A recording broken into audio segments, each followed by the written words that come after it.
嚟，我哋而家嚟拍呢個開箱片。係啊，好開心啊！係我哋而家拍開箱片。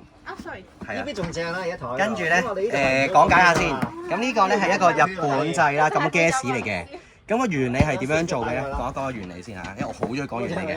個原理咧就係呢個 gas 呢度出咗火啦，就會燒熱呢條鐵片，跟住咧就會好似韓燒咁辣熟晒啲肉。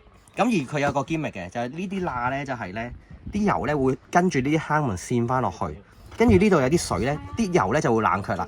咁變咗咧就會可以減到最低嘅油煙。所以係室內用都係冇問題嘅，耶！我哋睇下呢個咩牌子先？咩牌子？喂，唔識讀呢個牌子，你唔識讀，係啦。觀眾要知道呢個牌子啊。係啊，佢講 Made in Japan 咯，咁我都係 Carousell 買嘅。咁好啦，我哋嘅開箱。開箱啦，真係，哇！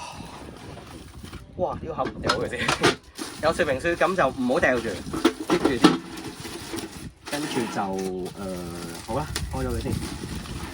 咁有呢個啦，跟住呢個就係頭先嗰個鐵片，啲油咧就會瀡翻落去，就跌翻落去頭先嗰個水嗰度。咁呢個就攞嚟刮起個鐵嘅，因為熱嘅時候你就要靠呢個勾刮啦。